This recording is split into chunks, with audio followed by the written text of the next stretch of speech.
Hola, sí. Pues vamos a continuar con la siguiente ponencia, en este caso de la mano de Carlos Arcila, sobre el discurso xenófobo ante la inmigración. Carlos es titular y secretario académico del Departamento de Sociología y Comunicación de la Universidad de Salamanca, es miembro del Observatorio de Contenidos Audiovisuales y profesor de doctorado en Formación de la Sociedad del Conocimiento. Es editor de la revista Disertaciones y doctor europeo en Comunicación, Cambio Social y Desarrollo por la Universidad Complutense, por esta casa. Es máster en Data Science y máster en Periodismo, también por la Rey Juan Carlos, y es investigador principal del proyecto europeo Preventing Hate Against Refugees and Migrants, y es IP del proyecto de H2020 en Hate Migration Measures from a Multidimensional Perspective. Y nada, cuando quieras. Bueno, gracias a todos y especialmente a los organizadores por la invitación. Bueno, como decía, soy de esta casa y siempre alegra volver a donde uno estudió. Yo hice el doctorado aquí y también estudié parte del grado ya hace muchísimos años, con lo cual, bueno, siempre me contenta volver a la Complu, ¿no? Y a esta facultad en particular. Bueno, pues lo primero, que entiendo que estas jornadas, que son sobre discurso de odio en general, van a haber diferentes charlas particulares, ¿no? Y esta entiendo que tiene la intención de mostrar un poco el panorama de cómo el discurso de odio puede ir dirigido a públicos particulares. En este caso vamos a hablar sobre el discurso de odio xenófobo, también el discurso de odio racista y, como ya veremos, el discurso de odio que al final mezcla un poco de todo, ¿no? Porque los haters, los que odian, suelen odiar a mucha gente, no solo a los negros, no solo a los comunistas, no solo a los musulmanes, sino cuando se te mete todo en la cabeza y creas la otredad, ¿no? Esa diferenciación entre yo y el otro, pues es fácil construir un discurso basado en el odio. Bueno, la primera pregunta que tengo y la primera pregunta que os hago es ¿a cuántas personas conocéis que se declaren o que digan abiertamente que son racistas? ¿A cuántas? Alguna habrá seguro, pero, pero poquísimas, ¿no? Poquísimas personas encontramos hoy en día que diga yo soy racista y que además lo diga con orgullo, pues, ¿no? Aunque yo soy xenófobo, tampoco homófobo, tal, bueno, y así vamos, ¿no? Poquísima gente encontramos, ¿no? El problema de las encuestas, cuando miramos, por ejemplo, las actitudes de las personas y le vamos a preguntar a la gente, ¿no? En la calle, ¿no? El CIS, el Eurobarómetro, las grandes encuestas que miran estos temas, ¿no? Sobre xenofobia y racismo, es que cuando le preguntamos a la gente directamente, pues el sesgo de deseabilidad social, que se llama así, sesgo de deseabilidad social, nos hace mentir, o nos hace, de alguna manera, modificar nuestra respuesta, ¿no? Y es lo que pasa cuando nos preguntan si somos racistas. Entonces, ese discurso, esas actitudes que se reflejan en el discurso, son muy difíciles de detectar a través de encuestas, son difíciles de detectar a través de estudios como los que estamos acostumbrados en la sociología. Sin embargo, en las redes sociales, en los comentarios, por ejemplo, que también dejamos en los medios de comunicación, en esos campos que tenemos para comentar noticias, y en todo lo que sea producción propia, donde sentimos cierta libertad e incluso cierto anonimato, en todos esos lugares hay un espacio abierto para que la gente diga de manera más sincera lo que piensa. Y en ese sentido, los estudios que hemos realizado desde la Universidad de Salamanca, del Observatorio de los Contenidos Audiovisuales y algunos que has mencionado que dirigimos en el entorno europeo, van por esa línea, van por mirar ese discurso, en este caso xenófobo, ante el principal público vulnerable hacia delitos de odio en España y en el resto de Europa, que son los migrantes y los refugiados. Y lo miramos a través precisamente de los textos, de lo que la gente dice en redes sociales, de lo que la gente comenta en diferentes espacios de la web, precisamente amparándose, como decía, de ese aparente anonimato, de esa aparente libertad que nos deja estar detrás de una pantalla o en el móvil, ¿no? En la comodidad de casa, diciendo cualquier cosa, ¿no? Lo interesante de ese discurso que hemos detectado, los discursos de odio, xenófobos y racistas, es que encontramos muestras reales de las creencias de la gente, ¿no? Que muchas veces es difícil encontrarlas, ¿no? Precisamente por el sesgo de deseabilidad social. Esas creencias a veces son muy complicadas simplemente de valorar, ¿no? No sabemos exactamente por qué yo pienso que los extranjeros son peores que nosotros, o que los extranjeros vienen a robar o vienen a quitarnos el trabajo, o porque yo pienso que los negros o las personas de otro color, los asiáticos, son inferiores de alguna manera a los locales, ¿no? Y eso es interesante verlo, no porque sea bonito de ver, obviamente ya veremos ejemplos aquí, pero sí porque si no entendemos cómo y cuándo se desarrolla ese discurso, difícilmente podremos entender cómo combatirlo. Entonces, nuestros proyectos y digamos, el trabajo que hemos realizado en los últimos años precisamente se basa en, primero, entender de qué va ese discurso, monitorizar ese discurso, o sea, saber dónde está y poderlo identificar, y finalmente combatirlo, ver, como somos de comunicación, ver de qué manera desde la comunicación, desde las estrategias que llamamos contranarrativas, podemos disminuir los efectos de ese discurso de odio sobre la población. Entonces, ese recorrido que hemos hecho a partir de diferentes proyectos empieza en las creencias, pero también en la manera en que ese discurso de odio empieza a componerse, empieza a retratarse, ¿no? Hemos hecho muchísimos estudios, y mi grupo de investigación, no solo yo, sino hay una gran trayectoria sobre medios y racismo, medios y xenofobia, etcétera, a lo largo de los últimos 15 años, que nos han dejado ver cómo los propios medios de comunicación, por ejemplo, hacen tratamiento informativo, ¿no? Hacen selección, hacen framing de determinadas noticias sobre inmigración, que son precisamente la semilla, ¿no? Ese frame, ese marco de interpretación es la semilla para que luego podamos estar en un espacio que sea cómodo para poder elaborar un discurso de odio. Entonces, desde las fotografías, por ejemplo, que es uno de los estudios que hemos hecho con una tesis de doctorado que se leyó hace relativamente poco, hasta los textos de los periódicos, los textos de los telediarios, etcétera, vemos como hay un encuadre, en este caso, por ejemplo, visual, ¿no? Nosotros trabajamos normalmente con 4 marcos de interpretación, con 4 marcos con respecto a la inmigración y al refugio. Un marco es el marco de la carga, ¿no? Cuando ponemos una fotografía como las que veis aquí y podemos decir, cantidad de gente que viene, parece que nos están invadiendo, ¿no? Una carga económica, ¿no? Una carga en términos de número de personas. Y eso parece poco, pero es mucho, ¿no? Son los inicios de la construcción de un discurso xenófobo, de un discurso anti-inmigración. También tenemos, por ejemplo, el otro marco, que es el marco de la amenaza, ¿no? Cuando ya no solo que vienen muchos, sino es que vienen y amenazan directamente con violencia, por ejemplo, porque son gente que viene a robar, son gente violenta, pero son gente que además viene con costumbres, con religiones o con ideas del mundo distintas a la nuestra, y vienen allí a islamizarnos, ¿no? Vienen a traernos otro tipo de discurso que va en contra de nuestro valor y por lo tanto representa una amenaza no solo física, sino una amenaza cultural. Todo eso desde las fotografías, todo esto son fotografías reales de estudios que hemos hecho que salen en los medios. Cuando hay una noticia sobre migración o sobre refugiados, parece que no encuentran otra cosa más que este tipo de imágenes. Luego, aunque parezca malo, no es tan malo, pero también tenemos ese marco de la victimización, ¿no? Un tercer marco. Como, bueno, parece que la gente que viene, bueno, son gente pobre, gente débil, gente que son víctimas y que no son como nosotros, son gente inferior, digamos, que viene a pedir ayuda, ¿no? Son gente que vienen, que en muchos de los casos, es verdad, ¿no? Efectivamente hay procesos muy graves en algunos casos de inmigración que precisamente hacen que esos públicos vulnerables, bueno, haya victimización. Por eso digo que no es tan malo, porque incluso podríamos considerarlo un marco positivo, pero por lo menos estamos vendiendo parte de una realidad que es así. Y otro final, que podría ser el marco más positivo de todos, que es el que menos se encuentra, obviamente, que son los marcos de normalización, ¿no? Cuando mostramos a un médico, ¿no? A un sirio que es médico y está ejerciendo, ¿no? Cuando mostramos a niños en la escuela, cuando mostramos a gente jugando, riendo, ¿no? Como todo el mundo, pues la normalización.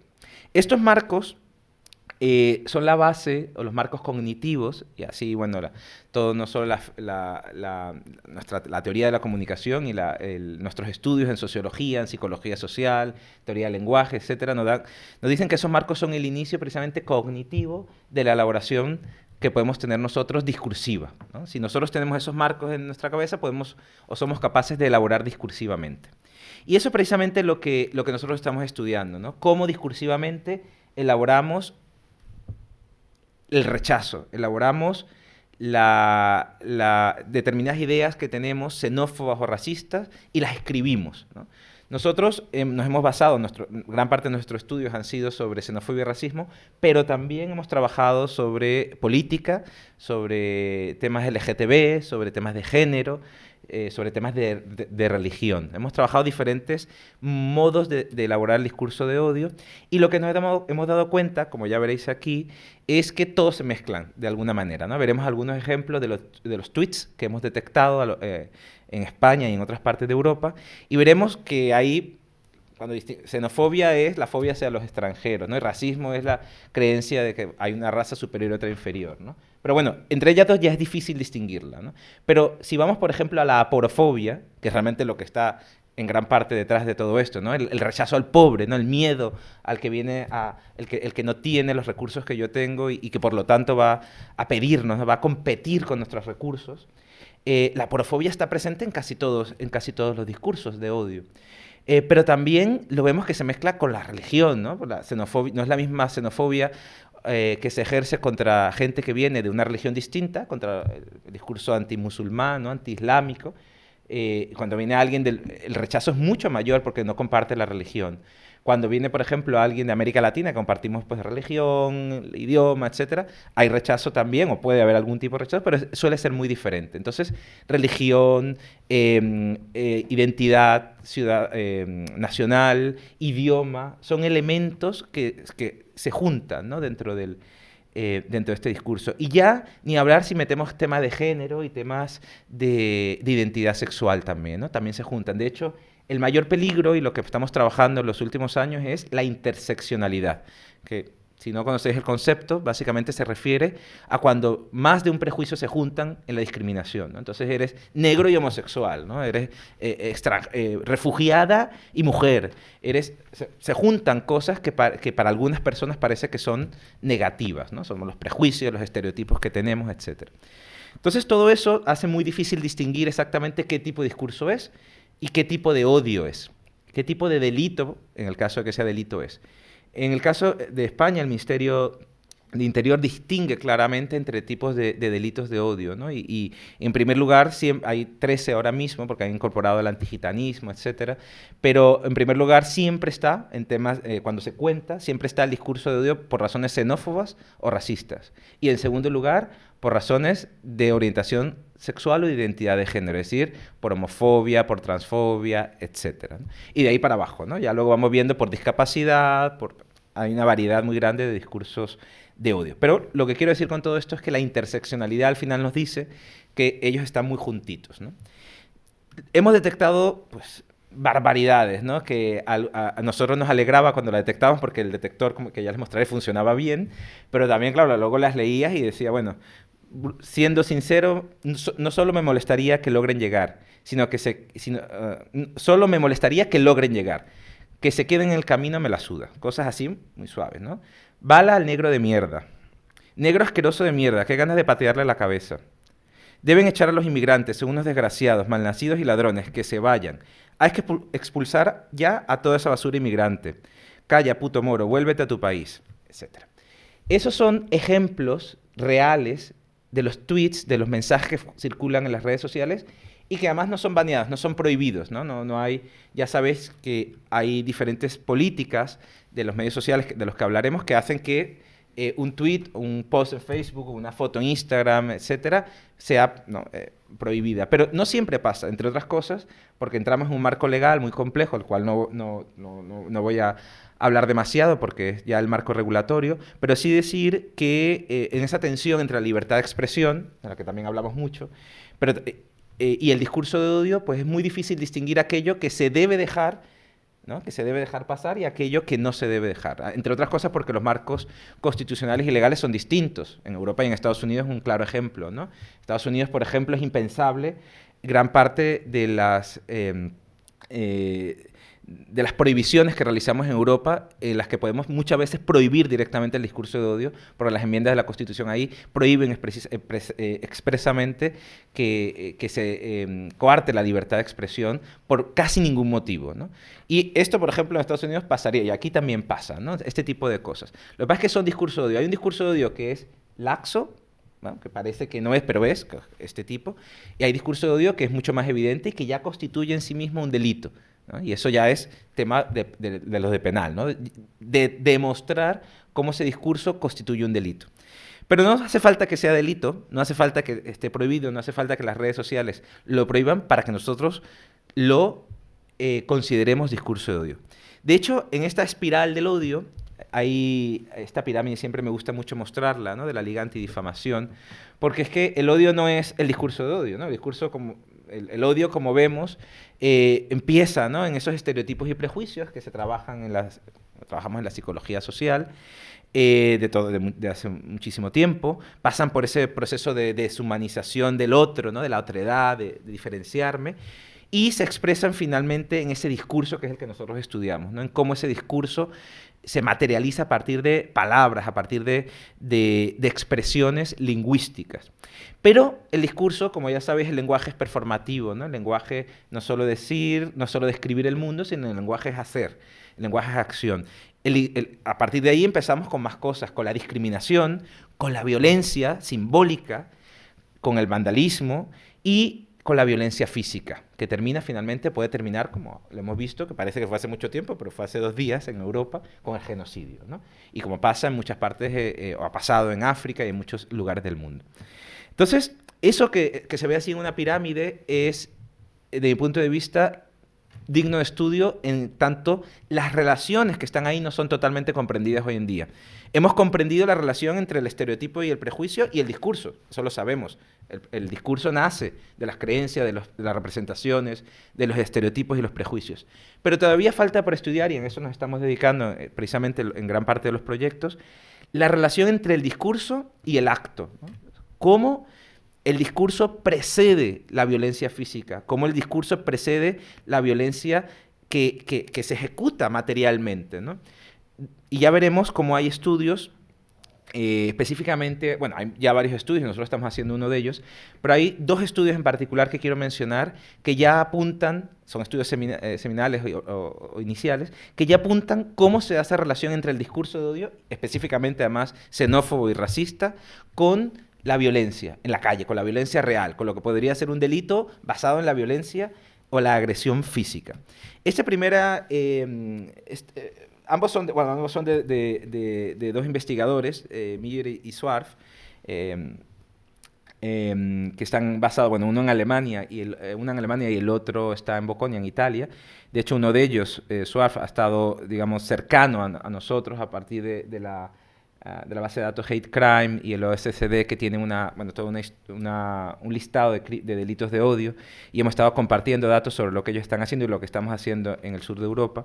Y este ejemplo, el primer ejemplo de ellos, que a mí han sido como mis estudios, los estudios que han inspirado gran parte de lo que hemos hecho, es la relación, por ejemplo, que hay entre los discursos antirrefugiados en Alemania, detectados a través de los grupos de Facebook de un partido de ultraderecha allí, ¿no?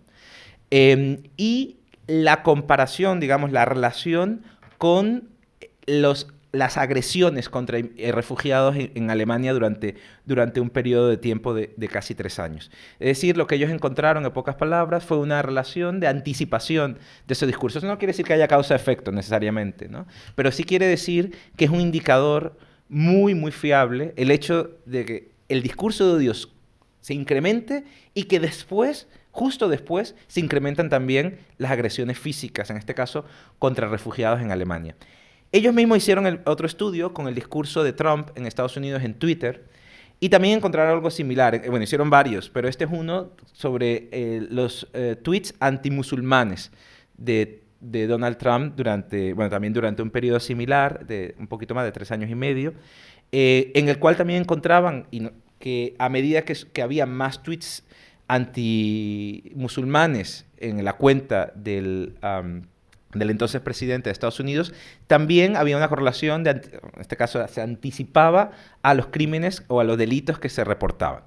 Esto mismo se repitió con otros tipos de públicos, ¿no? Inmigrantes, latinos, etcétera, y los resultados eran muy similares. Como digo, no necesariamente una relación de causa-efecto, pero sí nos dice que el discurso de odio es el caldo de cultivo necesario para que se dé los crímenes de odio, ¿no? Y eso, bueno, ya lo hemos vivido, si miramos atrás, todo lo que pasó un poco en la Alemania, ¿no? Durante, digamos, la Alemania nazi del momento. Bueno, primero hubo un discurso, primero hablábamos sobre el tema y luego había gente que era capaz de hacer lo que hacía. Entonces, estos estudios, como decía, inspiradores de los estudios que estamos realizando en la Universidad de Salamanca, precisamente nos dicen que hay una relación clara entre el discurso y el acto, ¿no? Por lo tanto, el combatir con contranarrativas el discurso, no solo con regulación. La regulación ya sabéis que, bueno, puede servir, pero realmente puede incluso tener el efecto contrario, a veces la regulación. Pero combatir con contranarrativas sí que puede tener un efecto positivo. Sabemos que se combate ya, como os decía, Twitter, por ejemplo, tiene reglas de conducta, Facebook también. Sabemos que se monitoriza desde las redes sociales, ¿no? Todos los sistemas, bueno, no todos, pero gran parte de las grandes plataformas de redes sociales tienen sistemas de detección y de denuncia que permiten que de manera automática o no automática se prohíban determinados discursos en las redes. También sabemos, y esto es la filtración del año pasado del grupo Meta, ¿no? que muchos de estos sistemas no funcionan bien, ¿no? Que la inteligencia artificial, de la que voy a hablar a partir de ahora, funciona a veces bien, a nosotros nos ha funcionado fantásticamente, pero a veces no, porque el lenguaje, entre otras cosas, es cambiante, como ya sabéis, ¿no? Entonces las palabras que yo uso, las expresiones que yo uso, las puedo camuflar, ¿no? Las puedo mover a través del lenguaje y además son cambiantes por naturaleza. Con lo cual sabemos que descargar la responsabilidad en las redes sociales no necesariamente es exitoso desde el momento en que no pueden o no son capaces de controlar, entre comillas, todo lo que circula.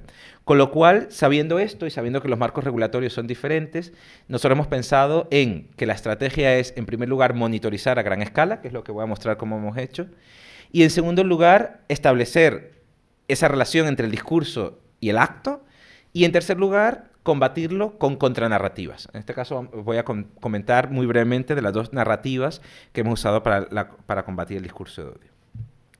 Bueno, esto ha sido un poco lo que hemos hecho en los últimos años, de lo cual diríamos que estamos orgullosos, porque, bueno, de algo hay que estar orgullosos y nosotros estamos orgullosos de esto. Hemos montado una plataforma a gran escala basada en supercomputación, basada en técnicas de Big Data, de inteligencia artificial, de procesamiento del lenguaje natural, para precisamente monitorizar el discurso de odio contra inmigrantes y refugiados. Lo hemos hecho inicialmente, bueno, primero tuvimos una prueba de concepto en España, que creo que de hecho se presentó aquí el año pasado, en estas mismas jornadas, que la presentó un doctorando de nuestro grupo. Y luego lo hemos hecho, gracias precisamente a la financiación de la Unión Europea, a 3 países, Italia, Grecia y Portugal. Italia, Grecia y España. Un poco los países mediterráneos, sur de Europa. Y luego, con más financiación europea, afortunadamente, hemos tenido suerte, pues hemos extendido gran parte de esto, bueno, este modelo inicial a todo el territorio europeo durante un periodo de 6 años. Entonces hemos tenido la posibilidad de trabajar con un equipo interdisciplinario, un equipo que utiliza estas técnicas de vanguardia, como decía, procesamiento del lenguaje natural, inteligencia artificial, para hacer detección de discurso de odio. Esa detección se ha hecho básicamente usando estas técnicas modernas, pero también técnicas tradicionales. Por ejemplo, lo primero que tuvimos que hacer para poder detectar el discurso de odio contra inmigrantes y refugiados fue buscar ejemplos, ¿no? ¿Qué ejemplos? ¿Qué considero yo? Empezando la primera pregunta, entre otras cosas, de un analista de contenido, por ejemplo, es ¿qué considero yo discurso de odio? Bueno, en eso podemos estar discutiendo también semanas, ¿no? Porque, por lo que os decía, ¿no? El discurso de odio sutil, el que es evidente, el que llama a la agresión, el que... Bueno, en fin. Hay muchos niveles, ¿no? Y eso obviamente cuesta mucho. Nosotros hicimos un trabajo de anotación, es decir, de clasificación manual, bueno, un grupo grande de investigadores y también de estudiantes de comunicación que participaron en esta tarea, de clasificar mensajes de Twitter, comentarios de YouTube, comentarios de página web, de medios noticiosos, de Facebook, etc. Obviamente la mayor cantidad siempre estaba en Twitter porque es la red, bueno, que más fácil tenemos para acceder a diferentes tipos de mensajes. Nosotros anotamos manualmente más de 35.000 registros, es decir, hicimos una formación a las personas que trabajan con nosotros, con una discusión incluida, por supuesto, de qué era discurso de odio. El criterio fue muy abierto, digamos, intentamos no tener un criterio muy cerrado. Por ejemplo, el criterio jurídico no nos servía, ¿no? Porque si solo catalogamos discurso de odio lo que constituiría delito de discurso de odio, pues nos quedamos con nada. Ya encontrar discurso de odio, aunque parezca mentira, ya encontrar discurso de odio es muy difícil en una red social, ¿no? Es buscar una aguja en un pajar. ¿Por qué? Básicamente porque la mayor parte de discursos en las redes sociales son de cualquier otra cosa. Y encontrar esa pequeñita parte es muy difícil. No obstante, el problema está en que esa pequeñita parte hace mucho daño, ¿no? Entonces, de hecho, muchos de los estudios, de los otros estudios que nos basamos, por ejemplo, estudios sobre propagación de noticias falsas o de propagación de discurso de odio, las conclusiones, y de hecho la revista Science hace unos años ponía en su portada un estudio sobre esto, la información falsa, los discursos de odio, se propagan más rápido que los demás. Es decir, hay algo que hace que este tipo de discursos tengan mayor efecto, ¿no? Porque son más llamativos, porque generan más comentarios, es decir, por lo que sea. Pero son poquitos, pero hacen mucho daño. Son poquitos, pero hacen mucho ruido. Entonces el reto está en detectarlos. Para eso, primero tuvimos que detectar ejemplos, ¿no? Como decía, más de 35.000 anotaciones manuales, pero luego también sacamos de otras bases de datos, ¿no? Gente que ya había hecho este trabajo, otras personas, otros investigadores que tenían. Y completamos esto al final tuvimos mucho más de 70.000 registros que nos ayudaban a tener ejemplos que ayudaran a la máquina, a la ordenador, a aprender. Eso se hizo a través, como decía, lo hicimos en un centro de supercomputación, en el Centro de Supercomputación de Castilla y León, el supercomputador que tenemos en León, que es al que accedemos desde la Universidad de Salamanca y con el que tenemos convenio. Y lo que hicimos allí fue meter todos esos ejemplos que habíamos encontrado, ¿no? Un montón de ejemplos. Ya tener en cuenta que estamos trabajando en español, o sea, en castellano, en griego y en italiano. Bueno, el español e italiano, bien, pero el griego es un poquito más difícil, ¿no? Entonces, teníamos equipos en cada país que nos ayudaban a clasificar, a mirar que todo estuviera bien. Todos esos mensajes los mandamos, para hacerlo de manera resumida, a un supercomputador que nos permitía generar un modelo, ¿no? Ese modelo, bueno, es un modelo, ¿qué es esto? Visto con colores bonitos, un modelo de redes neuronales, ¿no? Es lo que yo creo que lo habéis escuchado alguna vez, probablemente es lo que está de moda en inteligencia artificial, en machine learning, en aprendizaje automático. Y lo que hicimos fue un modelo de redes neuronales recurrentes, ¿no? Que más o menos es eso que veis allí, ¿no? Son neuronas, cada círculo es una neurona. Digamos, por ejemplo, las neuronas de entrada, que son las de la izquierda, serían las palabras. Cada neurona es una palabra que tiene un peso, ¿no? Negro, mierda, tal. Esas son las típicas palabras, ¿no? Digo esas dos porque eran las típicas que aparecían mucho, ¿no? Y esas palabras se relacionaban entre sí, por eso las neuronas intermedias, ¿no? Las hidden layers, las capas intermedias, básicamente lo que tenían era combinaciones de palabras, por decirlo así, y esas combinaciones de manera recurrente podían generar micromodelos que al final me permitían establecer una neurona de salida, ¿no? La neurona de salida, que es la última, la output, es simplemente si es odio o no es odio, ¿no? Es una neurona que tiene una función binomial, o sea, de dos casos, ¿no? Odio, no odio, ¿no? Además es muy fácil detectar con números, ¿no? 0, 1. Entonces tengo una probabilidad.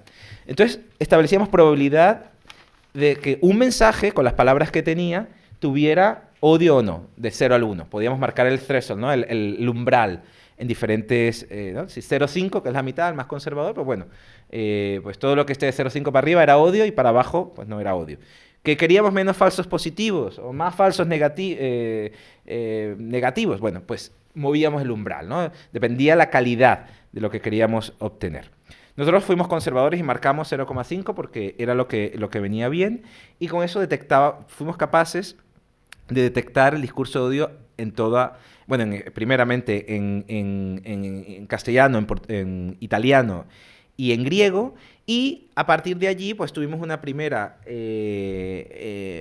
primeros modelos que lo que hicimos fue extender al resto de Europa con el resto de financiación que nos llegó. Parece que hablo siempre de dinero, pero es que es así. Si no hay dinero, parece que no. Es que es dificilísimo, porque todo lo que veis aquí es equipo de trabajo, infraestructura, etcétera, ¿no? Entonces, lo que hicimos fue utilizar el traductor, que es el que mejor funciona, también con redes neuronales de Google, para hacer traducciones automáticas, imaginaos, de todos los idiomas de Europa que estaban en Twitter durante un periodo de 6 años. Es decir, 6 años, del 2015 al 2020, mirando mensajes que contuvieran la palabra migrante, inmigración, refugiado, etc.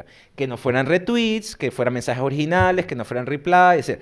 Un montón de filtros para tener mensajes originales. Así nos quedamos con poquitos, pero bueno, ya esos poquitos había que analizarlos.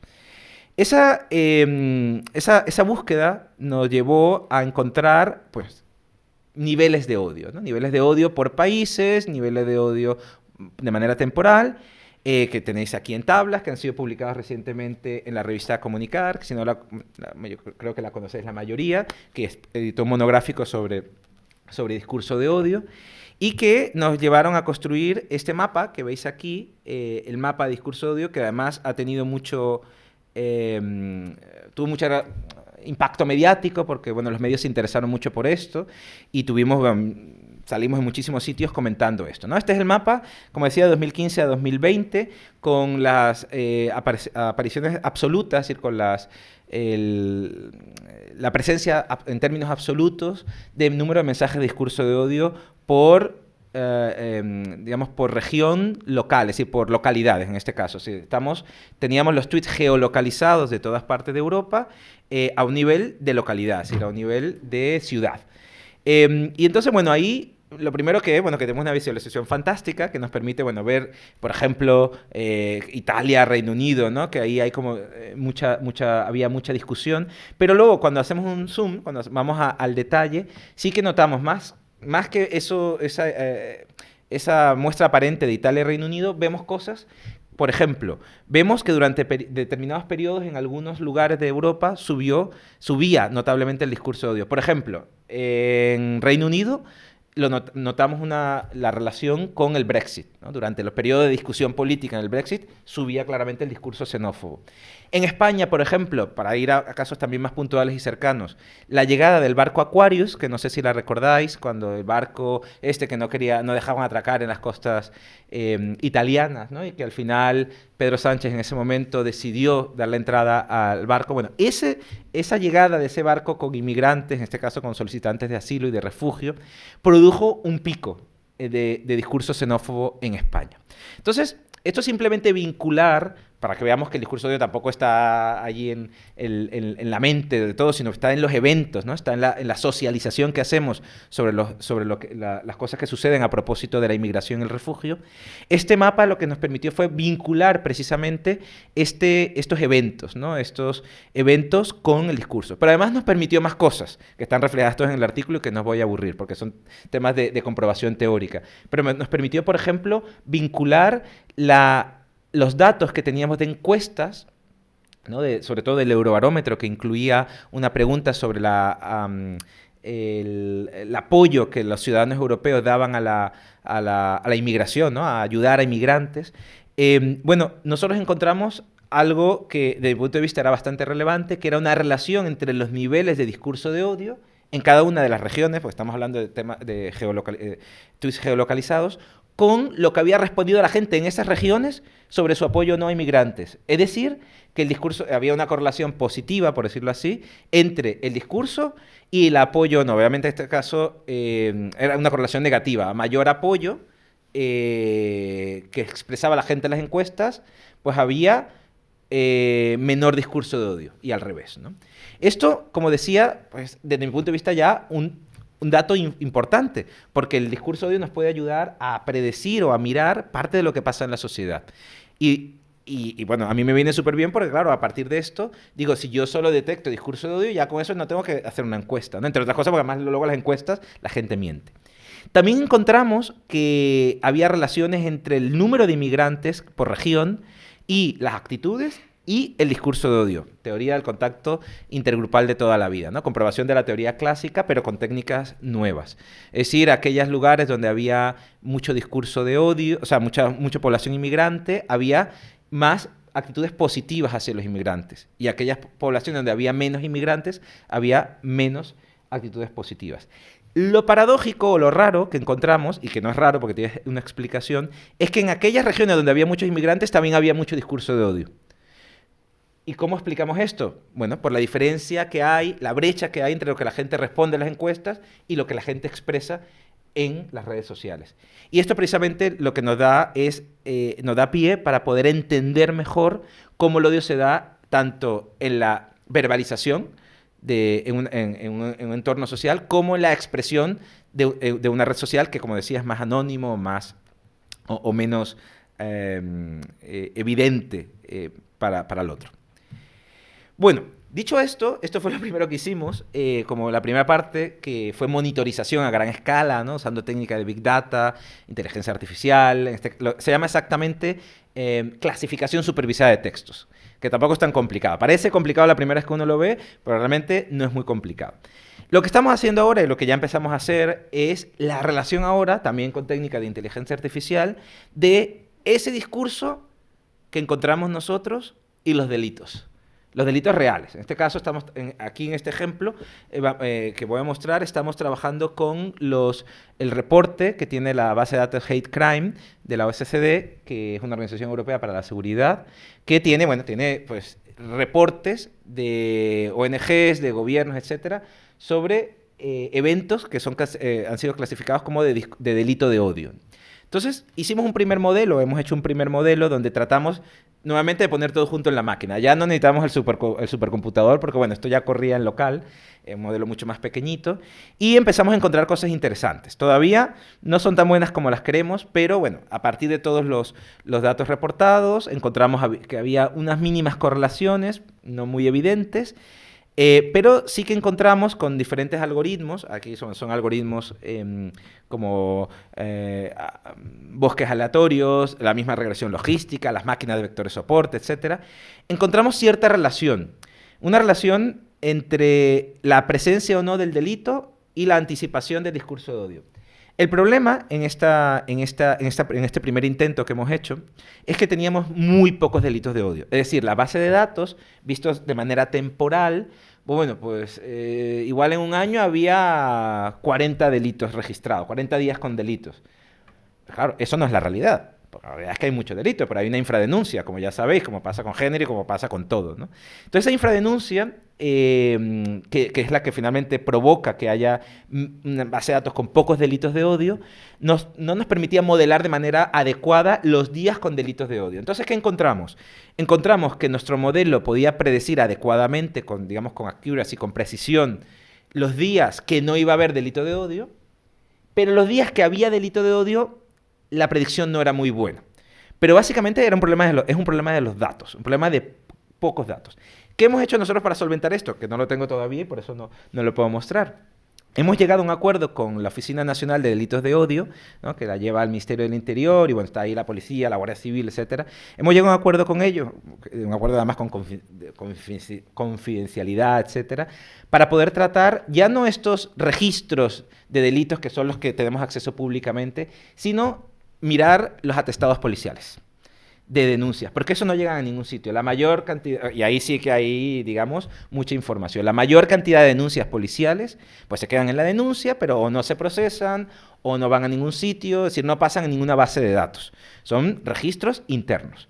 Entonces, ahora mismo ya tenemos en nuestras manos esa primera... bueno, además que está muy bien porque lo tenemos sobre atestados policiales donde hay denuncias por xenofobia y racismo, atestados policiales, denuncias por homofobia, etc. Tenemos además diferentes casos. ¿Qué vamos a hacer ahora? Vamos a hacer este mismo modelo, incluso a mejorarlo un poquito con otros parámetros de los algoritmos, para ver si ahora sí logramos hacer lo que ya hicieron Schwarz y Miller en Alemania y en Estados Unidos, de generar un modelo, por lo menos para España, de predicción, lo que llamamos un modelo predictivo.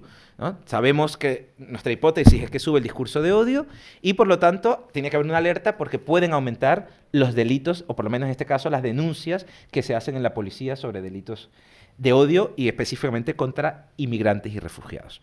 Entonces, bueno, esto es un poco lo que hemos hecho en términos de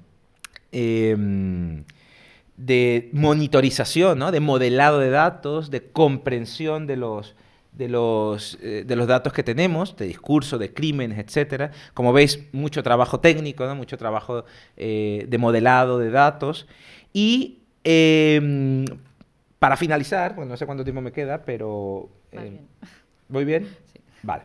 Bueno, voy a contar un poco más lo que hemos hecho ya proactivamente, ¿no? Si somos de comunicación, digo, pues algo tendremos que hacer de comunicación, ¿no? Ya no vamos a quedar solo en el análisis sociológico, pues no. Entonces, nuestros proyectos incluían intervención.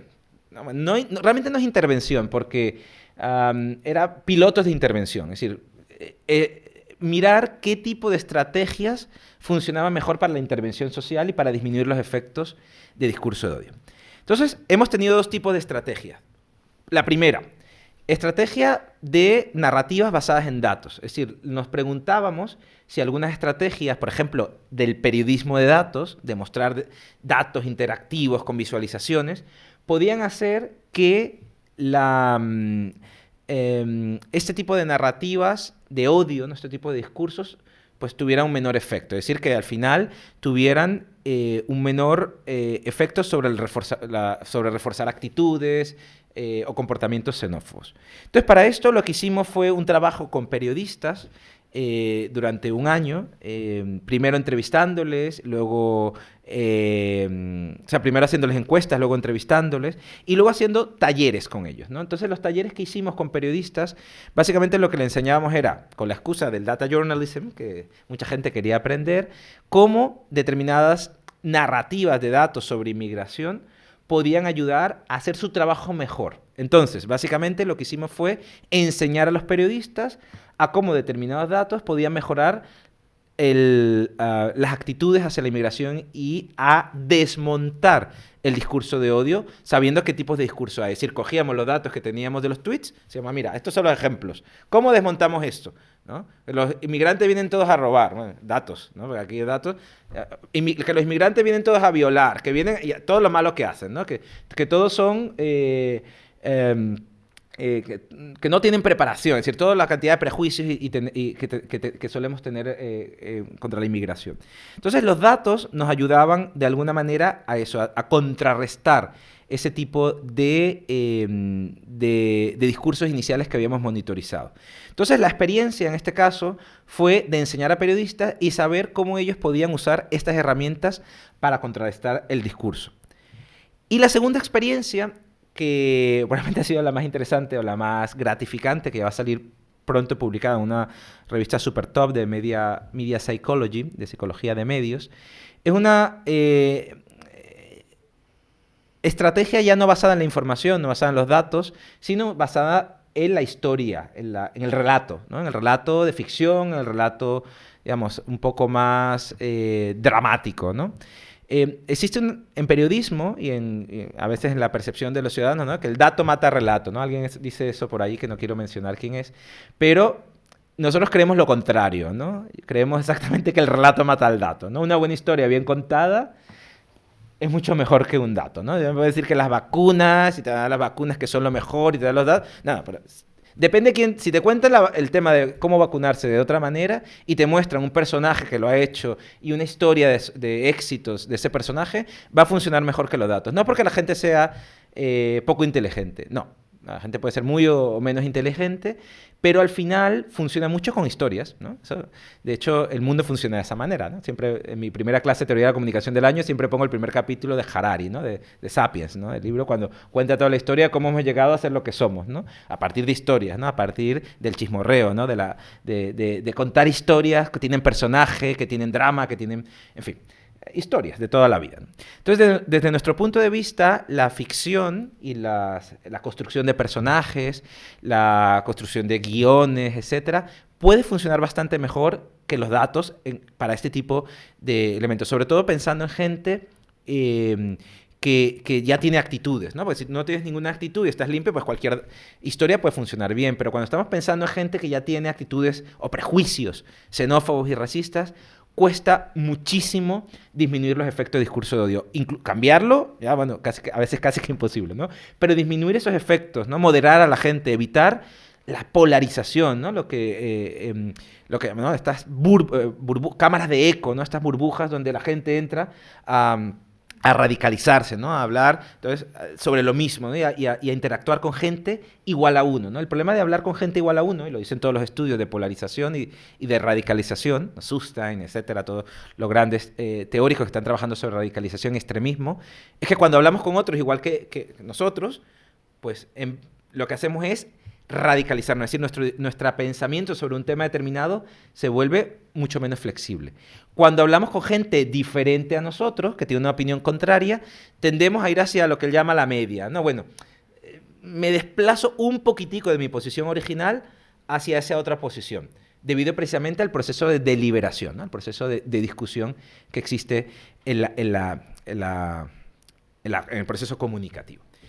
Basado en todas esas ideas, decidimos que deberíamos hacer, junto con gente de mi equipo, sobre todo esto lo dirigió un catedrático de la universidad, que es el profesor Juan José Gartua, dirigió todos estos experimentos, decidimos que se debían hacer estrategias de este tipo, ¿no? Entonces esto que comento aquí fueron los experimentos que él dirigió conjuntamente con un postdoc que contratamos para esto, y bueno, por supuesto mi participación y la participación de muchos miembros del equipo, donde hicimos unos diseños experimentales para comprobar el efecto de determinados elementos del guión en la reducción de los efectos de discurso de odio, es decir, la reducción final del prejuicio que se refuerza con mensajes de odio hacia inmigrantes y refugiados. Entonces, para hacerlo corto, simplemente hicimos esto en los 3 países, Italia, Grecia y España, los 3 idiomas, cosa que ya decimos es un mérito, ¿no? Poder hacer esto de manera paralela, ¿no? Estímulos y estudios paralelos en 3 idiomas, en 3 culturas que tienen similitudes, pero que también obviamente son diferentes. Y hicimos una serie de vídeos, en total 48 vídeos, es decir, 48 condiciones, con muchísima combinación de factores, ¿no? Entonces, el paper os lo puedo mandar luego para que veáis todos los detalles técnicos, pero la tesis central aquí era que los personajes en transición, aquellos personajes que inicialmente eran racistas, xenófobos, pero que luego cambiaban a lo largo del discurso, precisamente por algún motivo dramático, así porque se encontraron con un inmigrante que vieron que no era tan malo y tan, digamos, tan peligroso como pensaba. Y ese cambio, ese personaje con el que se identifica la persona a la que nos estamos dirigiendo, que es una persona que puede tener actitudes xenófobas o racistas, ese cambio permitía precisamente que el efecto del discurso de odio, cuando alguien leía mensajes de odio y reaccionaba a esos mensajes, disminuyera. Y era lo que estábamos probando. Por ejemplo, un personaje, en este caso, altamente identificado con el sujeto que veía el mensaje, digamos, por ejemplo, si yo era hombre, blanco, con estudios, y veía el vídeo de hombre blanco con estudios, ¿no? Que había cambiado su actitud hacia un inmigrante, ese proceso de identificación transformaba mis actitudes y por lo tanto disminuía el efecto de discurso de odio racista y xenófobo. Lo mismo si yo era mujer, joven, yo qué sé, con una característica demográfica particular, la similitud que podía tener cuando se veía el vídeo con una persona más parecida a mí en términos demográficos, también producía ese efecto. Entonces, nuestra comprobación empírica en este caso fue que era posible reducir los efectos de discurso de odio a partir de historias donde hubiese personajes parecidos sociodemográficamente a mí, ¿no? A la persona que desarrollaba ese tipo de discurso. Obviamente aquí falta mucho, ¿no? Bueno, como en todo lo que he contado, falta muchísimo. Todos son líneas de trabajo que se van abriendo, ¿no? Aquí, por ejemplo, faltaría mirar la similitud, ya no la sociodemográfica, sino, por ejemplo, la similitud política, ¿no? La similitud política o la similitud de preferencias de diferente tipo, que no son sociodemográficas, ¿no? Que no es la edad, el género, el nivel socioeconómico, el nivel educativo. Eso, que fue lo que manipulamos nosotros, estaba bien, conseguimos resultados, pero falta todavía más. Entonces, todo esto que os estoy contando, que os he contado, está basado en 3 proyectos, ¿no?, financiados que nos permitieron hacer esto. En primer lugar, el proyecto Stop Hate, que el primer proyecto original es una prueba de concepto de transferencia. Bueno, es realmente financiado por la Unión Europea, pero al final va el dinero a la Comunidad de Castilla y León, y esto lo administra la Fundación General de la Universidad de Salamanca, ¿no? Fue el primero que nos dio para hacer un prototipo, fue el prototipo inicial de detección de discurso de odio, que era lo que necesitábamos para llegar precisamente a lo que hemos llegado, ¿no?, a monitorizar a gran escala y a construir estrategias. El segundo proyecto, FARM, Preventing Hate Against Refugees and Migrants, el proyecto más, digamos, más central sobre este tema, que también financió directamente la Unión Europea y que lideramos desde Salamanca, que tenía toda esta parte, monitorización y intervención, bueno, preparación para la intervención. Y el tercer proyecto, también financiado por la Unión Europea, Hummingbird, que este ya sigue en curso, porque los otros 2 ya han acabado, pero Hummingbird todavía tenemos tiempo, en un proceso de mirar la inmigración desde una perspectiva multidimensional. Entonces, claro, aquí esto entra de todo, ¿no? Si leéis el proyecto, sí, bueno, aquí esto no se entiende, ¿no? Pero bueno, nosotros estamos en la parte de social media, de big data y inmigración, ¿no? Entonces, así estamos nosotros, y están los que hacen entrevistas en centros de acogida, y están los que hacen la parte teórica, y bueno, es multi.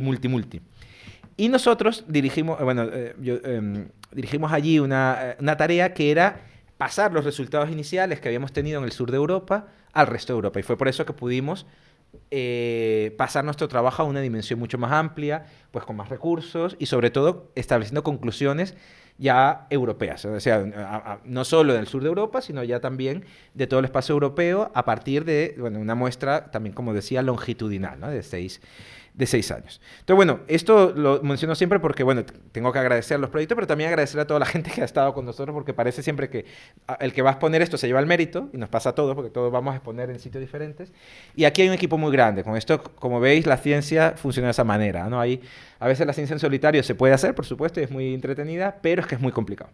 O sea, hacer este tipo de cosas definitivamente es muy complicado, y aquí, detrás de esto, si yo digo que hay 30 personas, pues somos pocos, ¿no? O sea, hay profesores, doctorandos, postdoc, estudiantes, gente contratada que finalmente nos permite tener un resultado que termina en una revistica así de este tamaño, ¿no?, pequeñita, pero que a veces tiene impacto. Y nosotros estamos contentos porque en este caso particular que estamos presentando aquí, ha tenido impacto social, ¿no? Impacto social en los medios, Televisión Española, Antena 3, La Vanguardia, El País, etcétera, que han difundido esto y que decimos, bueno, alguien lo habrá escuchado, ¿no?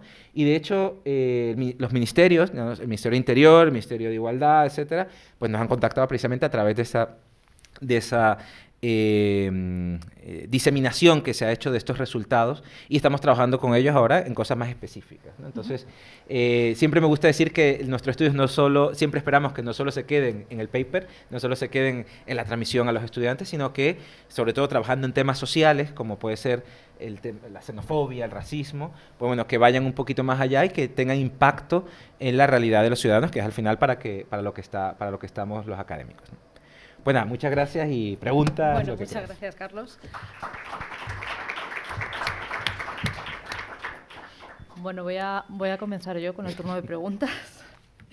Tenía 2, no tengo muchas, pero en primer lugar, felicitarte por la presentación. Me ha parecido súper interesante. Y tengo una pregunta un poco más técnica. ¿Qué periodo determináis para la anticipación? Es decir, ¿cuál es el periodo entre que sube el discurso del odio y esos delitos crecen? ¿Más o menos hay un marco temporal de meses, de días, de horas? Muy buena pregunta, ahí está un poco la respuesta.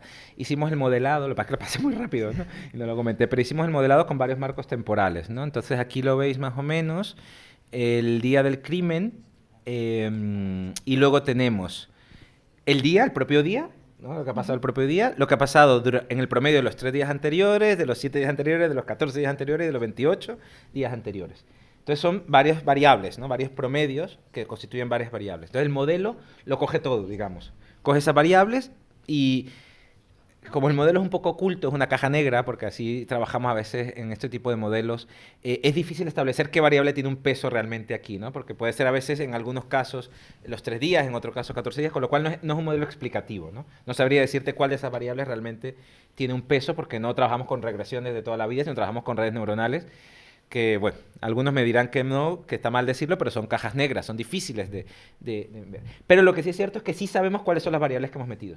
Entonces, ¿que pudieran ser otras? ¿Pudieran ser más días? Sí, pudieran ser menos. Pero nosotros seleccionamos varios marcos temporales, es probable que algunos no tengan ningún efecto, es probable que algunos sí tengan, y es probable que la combinación de ellos también tenga, ¿no?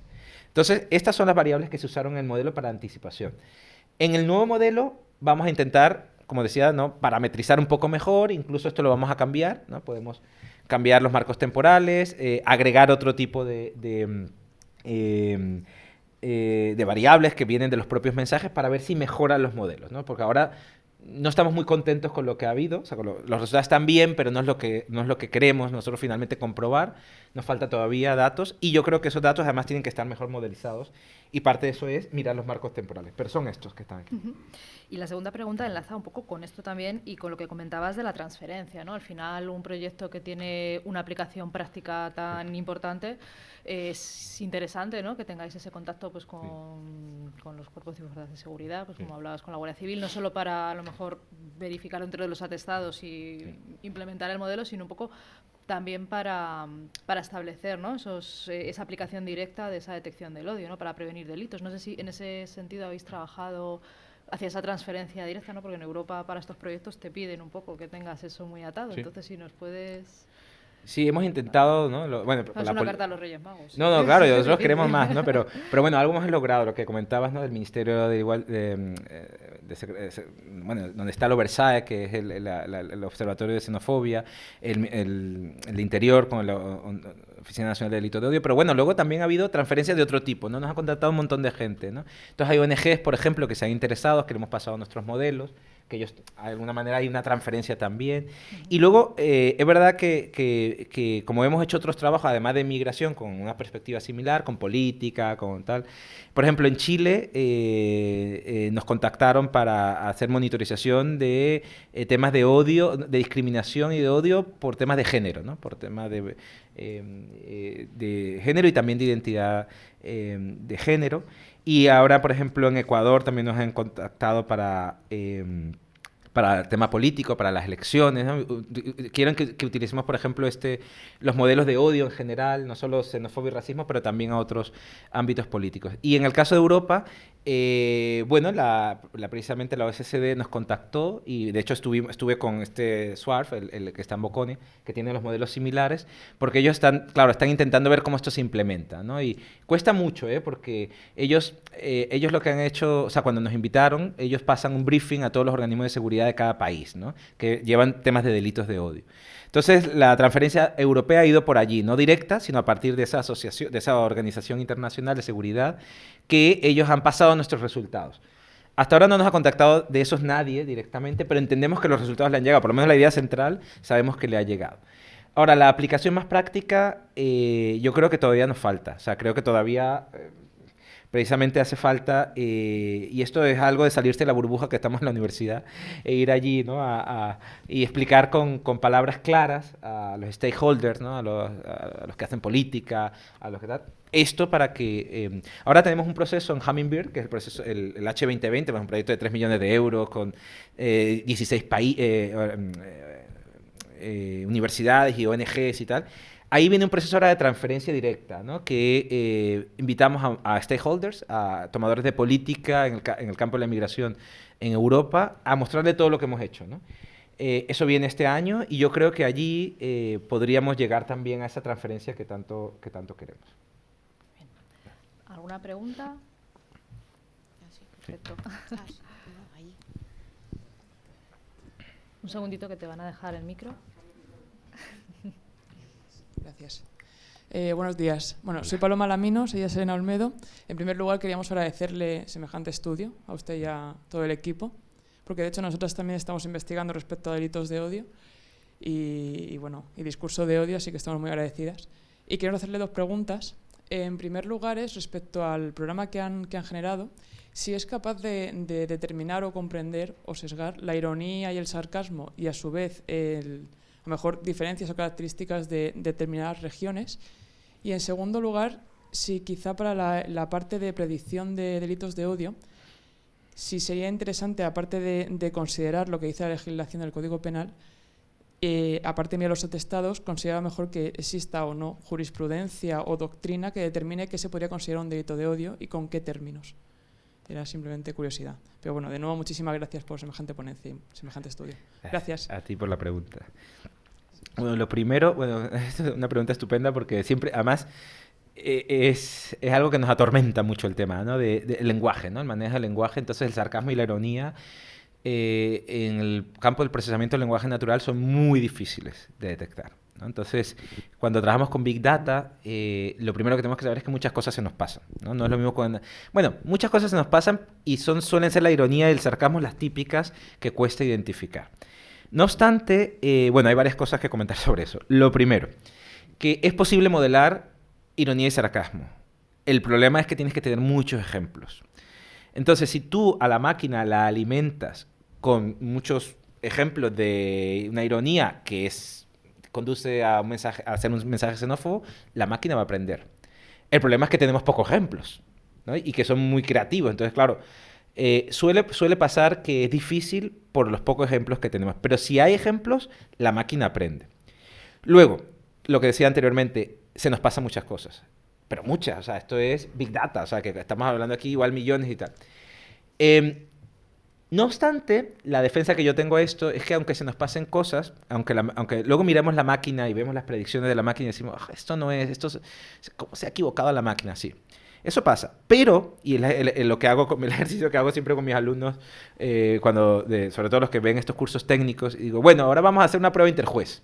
No sé si en análisis de contenido hacemos una prueba intercodificador, ¿no? Que es qué grado de acuerdo tienen dos personas sobre el mismo mensaje, ¿no? Y entonces hago la prueba intercodificador entre dos humanos, dos amigos, dos colegas de clase, dos compañeros de clase o dos investigadores, y luego lo hago contra la máquina, ¿no?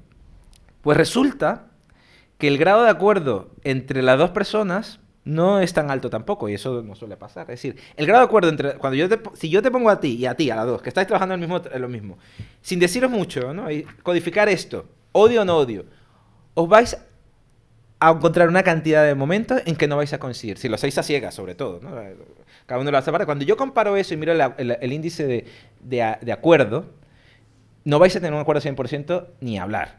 Probablemente no lo vais a tener en 90, ¿no? Vais a estar ahí en 70, 80. Cuando lo hacemos con la máquina, estamos trabajando bajo niveles similares.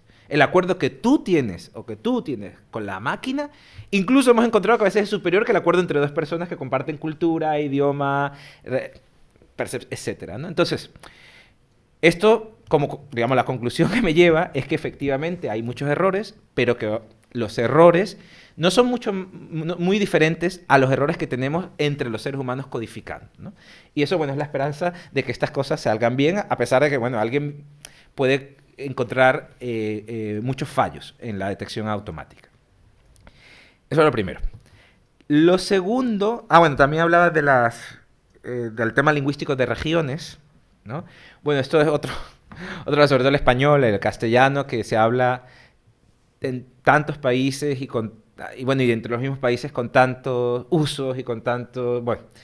Bueno, aquí lo primero que nos encontramos es que para modelar correctamente tienes que modelar con un criterio al menos de país. Y ya no te digo a veces de región, ¿no? Pero al menos de país, ¿no? Entonces, en esto que veis aquí, los datos que tenemos, una de las cosas que hicimos en el entrenamiento, que no lo comenté, fue eliminar todo lo que viniera de América Latina. No porque no nos gustara, sino porque como íbamos a hacer predicciones luego en España, pues claro, el lenguaje no se usa igual. Claro, dentro de España nos encontramos también con problemas, ¿no? No se usaba igual en Andalucía que en el País Vasco, ¿no? Pero bueno, las diferencias eran mucho menores, entre otras cosas porque los temas sí que eran más similares, etcétera. Entonces, el tema de la región, a la hora de hacer un modelado lingüístico, hay que tener muchísimo cuidado. Cuando hacemos la predicción, ya es más fácil porque la podemos hacer de manera geolocalizada. Entonces, yo le digo al programa, bueno, cuando hago el rastreo, digo, bueno, solo recógeme lo que se está produciendo en estas coordenadas geográficas en España. Entonces, ya sé, bueno, puede no resultar, pero ya sé que la mayoría de lo que viene ahí viene con un lenguaje de esa región, ¿no? Entonces, bueno, hay que trabajar de manera no ya local, pero sí por lo menos a un nivel de país para que eso funcione un poquito mejor, ¿no? Lo otro, lo del modelado con respecto a los delitos y qué consideramos delito y qué no.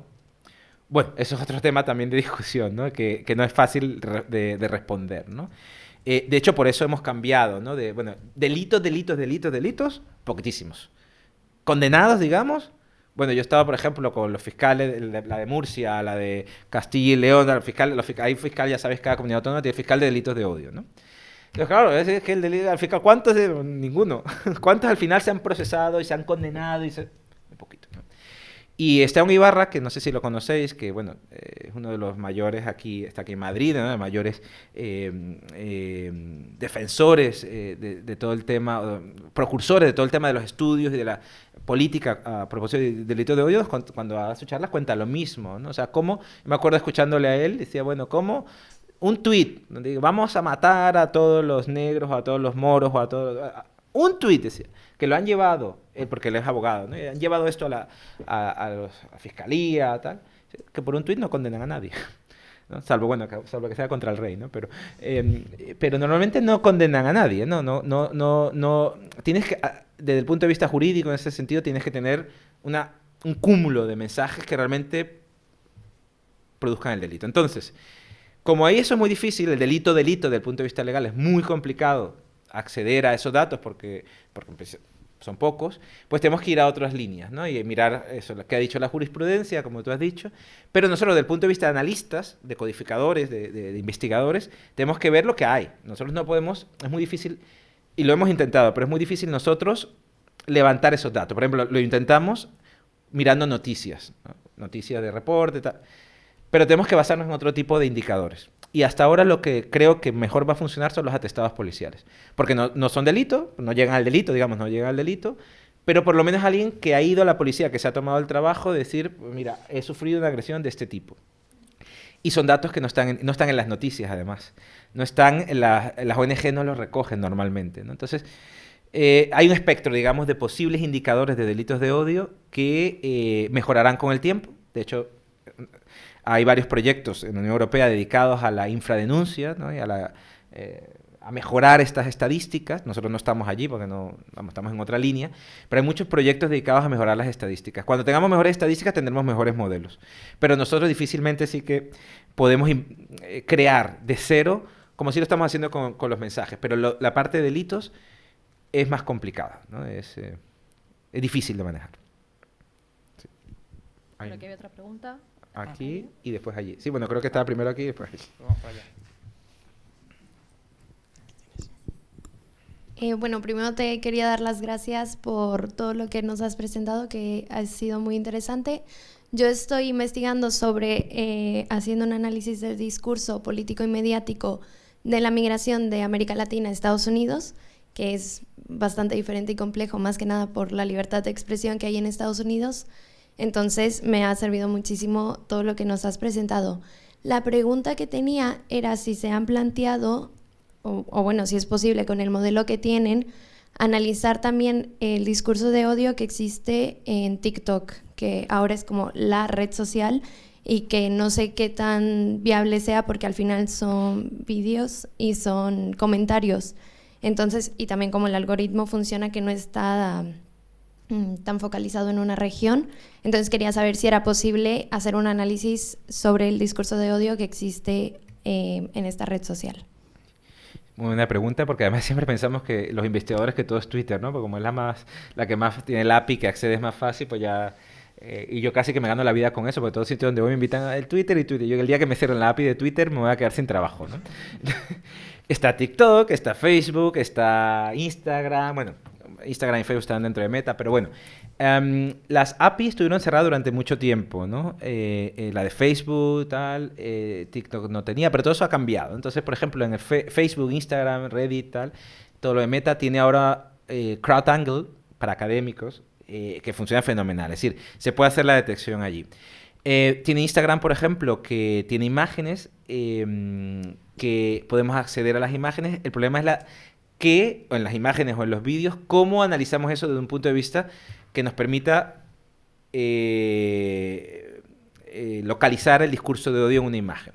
Entonces, en Instagram, y ahora voy a TikTok, pero en Instagram y, por ejemplo, en vídeos de Instagram o fotos de Instagram, y también en TikTok, que tiene vídeos, el problema del trabajo con la imagen o con el vídeo, y de hecho de eso doy yo alguna clase porque hago procesamiento de imágenes también, ¿no?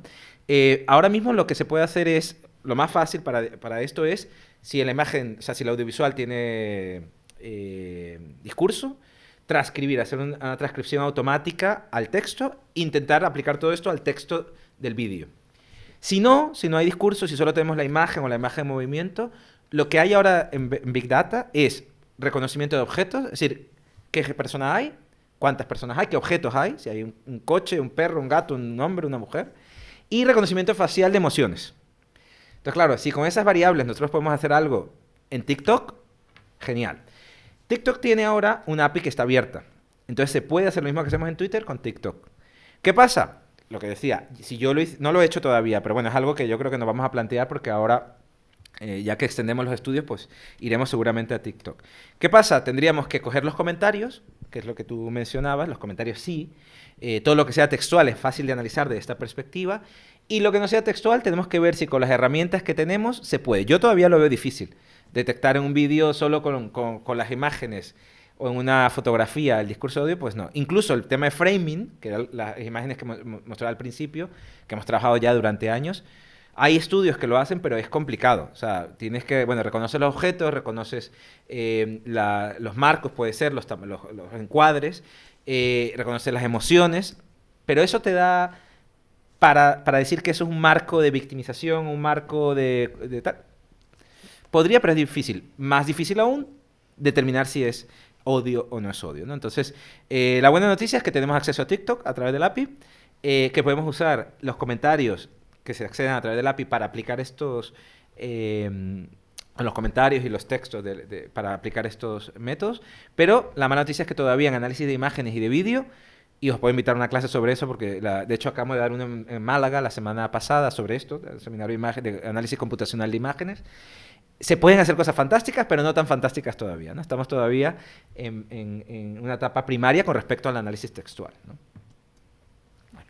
Y la última pregunta, ¿había por allí? No sé si había más, creo que no. Perfecto, pues cerramos contigo. Bueno, primero, muchas gracias, porque es realmente un tema bastante interesante. Y a mí me surge una duda que va en relación, por ejemplo, a el discurso que viene también de la población migrante. En estos momentos yo trabajo violencia y género en población migrante en condición de ilegalidad. Y he notado mucho que en plataformas como Instagram se produce mucho el escrache. No sé si, digamos, el concepto es también utilizado acá. Entonces me puse a pensar si existe la posibilidad o si han pensado o han tenido en cuenta las denuncias que se hacen a través de medios digitales por parte de la población que es agredida. Porque muchas veces este tipo de denuncias también se hacen, pues yo creería que podría ser un indicador como las denuncias que no tienen que no se realizan de manera oficial, porque muchas personas narran su historia y dicen me pasó esto y fue esto, todo largo. Claro que ahí me parecen que vienen también 3 indicadores que son importantes, y es saber, 1, si la persona tiene acceso a medios digitales, la relación con los accesos digitales, y el idioma que maneja la persona que realiza las publicaciones en el acceso en el medio digital.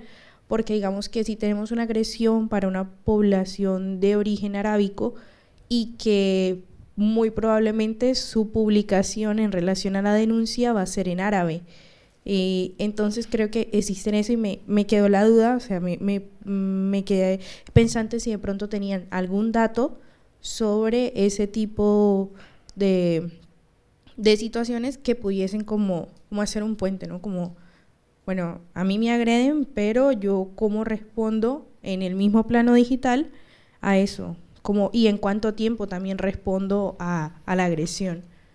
Me quedó la duda si de pronto ahí. Gracias por la pregunta. Bueno, es una perspectiva que nosotros no hemos trabajado, pero me parece súper interesante porque, claro, yo lo que entiendo es que a lo que te refieres es a cuando una persona que está agredida, por ejemplo, por alguien por su origen de nacionalidad o de raza, etcétera, se siente agredida y lo publica, ¿no? Lo comenta, ¿no? Como la visibilidad de la agresión, ¿no? Que se da muchas veces de las propias víctimas, ¿no? Yo creo que sería una fuente interesantísima, vamos, no lo hemos hecho ni mucho menos, pero sería una fuente muy interesante de estudio del discurso de odio, como el discurso de odio visto desde las víctimas y cómo las víctimas lo visibilizan y lo socializan, ¿no? Entre otras cosas porque además eso tiene un impacto bastante grande, ¿no? Puede tener un impacto, ese tipo de narrativas o de autonarrativas pueden tener un impacto bastante grande sobre, ¿no? sobre lo que es el problema, ¿no? Porque a veces cuando vemos los datos y el problema de los datos, ¿no? Parece que, sí, 1000 delitos o 1000 denuncias por tal. Bueno, a mí 1000, ¿quiénes son esas 1000, no? Como no sé quiénes son, pues me da igual, ¿no? Pero cuando existen estas narrativas, ¿no? De ponerle cara, ¿no? A la gente, ¿no? Que se ve agredida, que tal, y que cuenta la historia, ¿no? Que cuenta, que denuncia públicamente y vemos esas interacciones, yo creo que podría ser una fuente estupenda de estudio de cómo no solo cómo se da el discurso de odio, sino cómo el impacto que tiene ese discurso de odio sobre las víctimas y cómo las víctimas son capaces de resistir muchas veces, ¿no? Porque a veces parece que somos los investigadores, la policía, ¿no? Todos los que estamos allí a defender a los pobrecitos inmigrantes y a los pobrecitos homosexuales y a las pobrecitas, parece que todo el mundo es pobrecito, ¿no? ¿Y qué pasa? Que se nos olvidan estas estrategias de defensa, ¿no? Que en las redes sociales precisamente se dan, ¿no? Como respuesta, como contraargumentación, como contranarrativa de las propias víctimas. Vamos, a mí desde luego no se me ha ocurrido hacerlo, pero bueno, mira, como presentamos tantos proyectos, ya tenemos otro proyecto más que presentar y que yo creo que vendría muy bien. Gracias por la sugerencia. Bueno, pues muchísimas gracias, Carlos. Con esto cerramos y hacemos una pausa de otros 10 minutitos antes de empezar con la última sesión. Muchas gracias.